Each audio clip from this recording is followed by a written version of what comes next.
So today my friend Kate is helping me out, and we are going to talk about mindfulness and meditation and how to extend the meditation through the whole day. So I meditate every morning, and I do this like 10 to 20 minutes, and I would recommend you to meditate as well in the mornings, and even 5 minutes is much better than nothing. And it's better to meditate 5 minutes each day than 1 hour once a week. It's much more efficient. But let's talk about how can you extend the meditation through the whole day? What can you do? And I feel there's a lot of videos out there about in general meditation and the benefits of it. But I feel there is not enough examples on how to do that in like a typical real life, situations where you are in the city, life is stressful, you're probably going to work, there's also, you go to the cafe, there's this and that happening.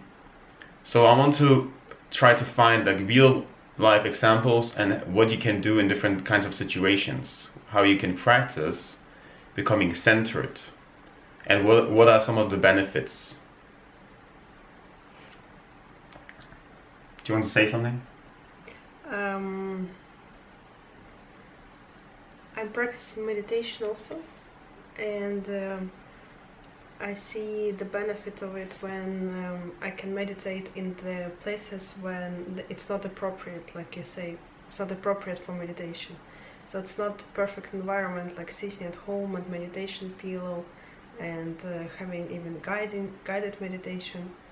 It's much more profound for me when I can focus on my body in crowded place or in the situations when I'm very stressed, and this is what I'm learning.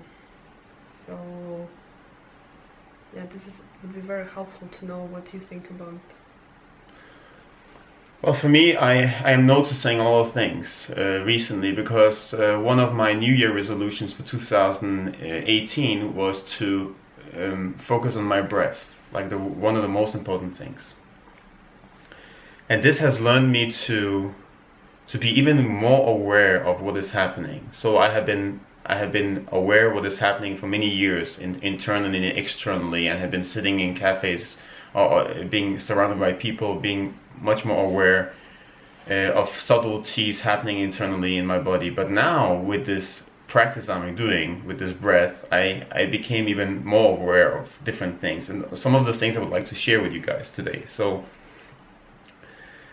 I can go to a cafe, for example, and if I have a break where my matcha is being made or something, I can go inside myself and feel what is happening. At the same time as maybe I can be aware of what is happening outside the cafe. I hear some cars. Inside the cafe there is some sounds, some people talking. Maybe the coffee there's some coffee being made there. Yeah, maybe I feel the smell of the coffee, and all of this brings me. I become like more relaxed. Stress is released from my body. Cortisol leaves my body. I feel more relaxed and more receptive, and I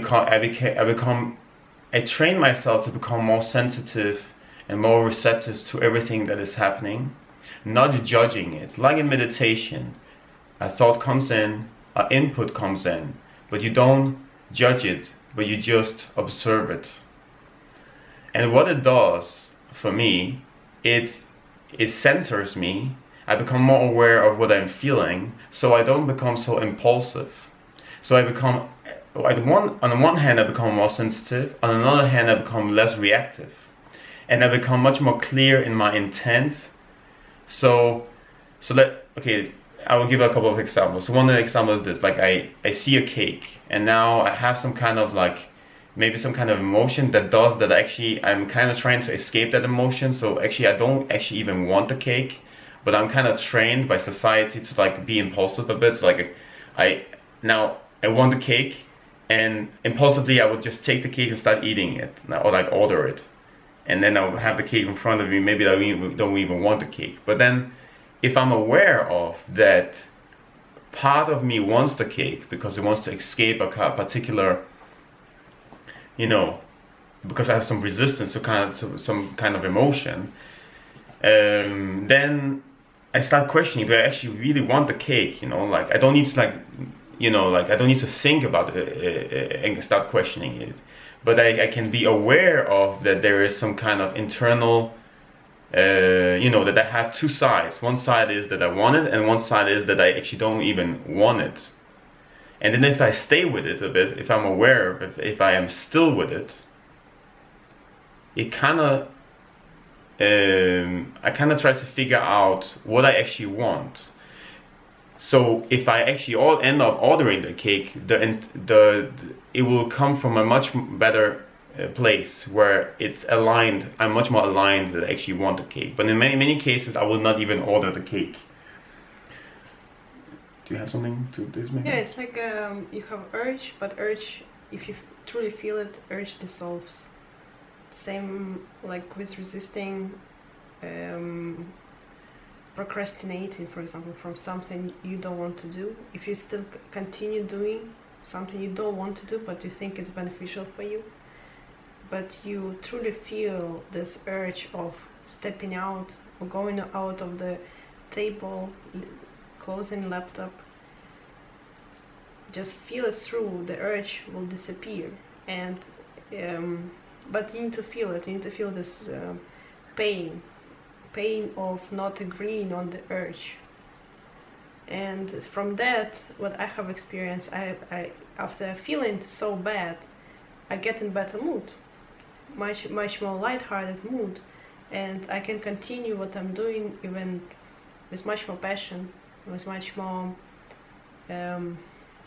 being very interested in what I'm doing. But truly it comes after not resisting the urge.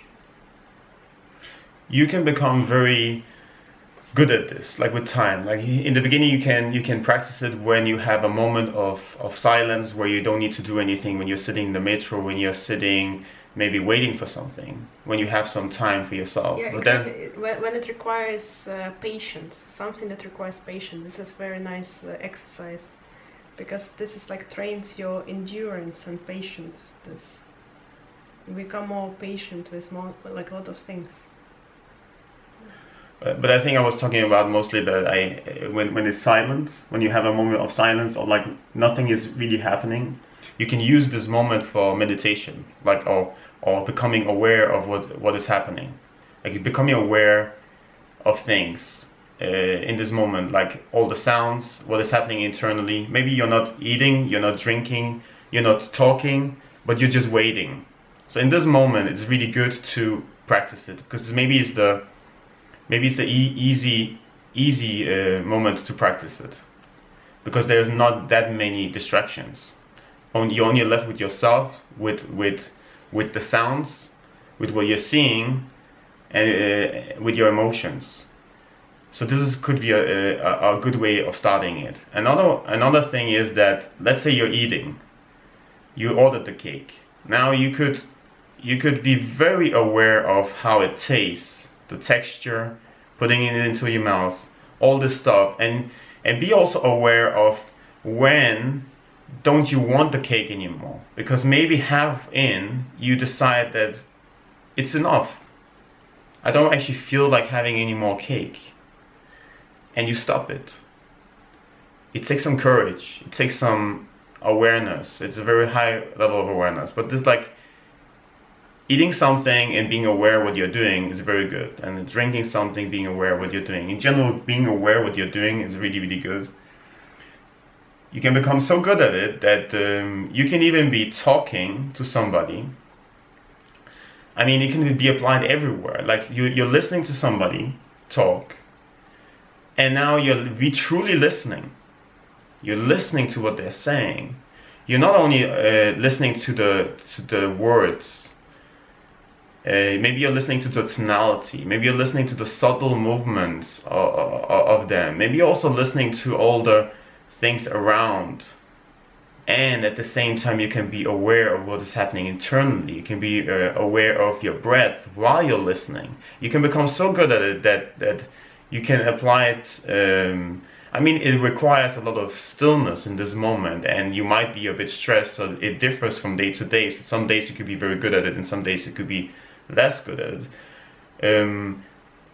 But at least you can notice that you are stressed. You can notice that you feel particular resistance or particular emotions in your life, and you can, you know, anchor yourself by becoming aware of your breath, as an example, or some tension in your shoulder or somewhere, and instantly become less stressed, and reach a higher level of awareness in this situation. I also want to say that often when you have a discussion with somebody and you feel you become like emotionally attached to something, like the conversations the conversations start being, you know, like heated up, or like it's like you can begin to notice that it's not actually what you're discussing, that it's probably some kind of emotion you're feeling, or you have some kind of resistance to something completely different. And now you're trying to convey your message, but imagine that you become aware and you can abstract a bit away from what you're talking about and become more calm internally and not so emotionally attached to the outcome or to the conversation, and become a bit more flexible or humble or detached from the whole thing, and now you can have a more objective look on things when you're discussing. There was other thing I wanted to talk about. Do you have something to add? About last thing, that you can only receive in peace and give in peace. So if you have a conversation and you really want to contribute to a person's life, or you want to change his mind about something, you need to be very aware of how calm you are. You need to be very still. Otherwise they will not receive information, especially if it's very against their own beliefs. So you can only give something, truly give, if you are in peace, and receive something if you're truly in peace. I wanted to say, I didn't mention anything about sauna, yeah? No, good. So I want to say two things more. Let's say you go to the gym, and now you're exercising.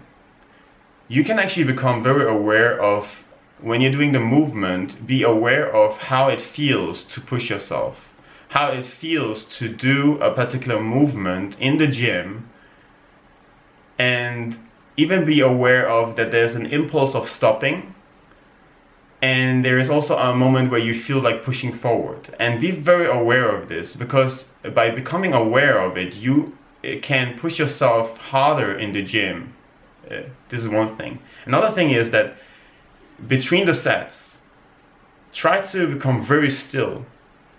Try to become very aware of what is happening internally, and you would notice, because well, at least it works for me, you would notice that by becoming very still internally between the sets, when you get the urge of making now a new set, like doing a new starting a new set, it's almost like you are at ease somehow in your mind, and you can focus much more deeply on what you're doing, and you will be able to do it much more with like true intent. And you can practice this also in this way. You can also practice, like I have a good example regarding the sauna, for example. Let's say you go to the sauna, and now you have like one second ago you decided, now I will stay in the sauna for 5 minutes more. But now you have an urge of going out of the sauna. The same with the cake. Especially when other people are going out. Yeah. Another person, yeah, exactly. Yeah. So another person triggers, maybe it triggers that you want to go out now, yeah. Just be aware that probably partially you want to stay, but then now you have an urge of going out. So maybe a good trick could be to count to 10. 1, and breathe. And now try to let go of rushing to 10. Let go of the urge that is there. And this will really train you to like not be so impulsive all the time, being able to make better decisions and be really much more aligned with what you really want. I mean, there's countless we have countless amount of examples of this. It could be also like, imagine you go shortly on the cold water. You could also try to allow yourself being overwhelmed by this cold water, not trying to resist it, but just for a moment letting it overwhelm you, letting it overtake you, and breathing for a short moment and allowing the cold to get inside. Yeah. Do you think there's other things to mention here? Because I cannot... Endless amount. Yeah. I mean, I feel there's a lot of examples out there where people are talking about mindfulness or meditation, where they, like you said, they sit in a particular room with a particular, they're quiet, they have closed eyes, and everything is, it's easy, to be in nature and meditate. So the battery died, and I just want to say the last thing. Yeah, the thing is that I think there's a lot of people out there that are talking about how you should meditate in a certain way. You should sit in a certain room with quiet, with nature. Closed eyes, or in nature. A lot of people give advice that you should go to nature, and it's really good advice. It's good to be in nature and maybe walk around barefooted and feel, it's amazing. But most of us, we live in the city and we have maybe stressful lives. We go to the office, then we go to some cafe, we have social interactions, we have some social anxieties, and there's a lot of ways you can explore that in the city, at your work, when you have some time for it, and you can become very, very, very good at it, and you can become much more powerful if you allow yourself to explore this thing, allow yourself to explore, what you feel internally and how they're externally, and become very aware of what kind of things are happening around you, becoming centered, less reactive, becoming more aligned with what you want, and becoming like, I'm looking for a word, like purposeful, exactly, and like purposeful, definitely, and intent, like you have much more clear intent. And I want to say also one thing: when you become aware what your heart feels, and not so much what your mind is doing, you can become much more authentic in every situation. So you can become much more transparent in your communication, in your actions, because you are much more aligned with what you want. And I think it makes you more courageous, and it's like the benefits are ridiculous, but it's a long process. It's not something. It never ends. It never ends. And we live in a very, very crazy society. That's why it's so necessary, these things, If you were living in nature in some like small house, like you didn't really have so many problems or so many distractions, then maybe you wouldn't even need meditation. You wouldn't even need mindfulness. It would just, like you would just be immersed in each situation. Like there would be no reason to try to, calm down your mind. So that's it, I guess, no? Yeah. I hope you enjoyed the video, and I will see you tomorrow. Probably without Kate. We don't know. And yeah, try it out. Bye, guys. Bye bye.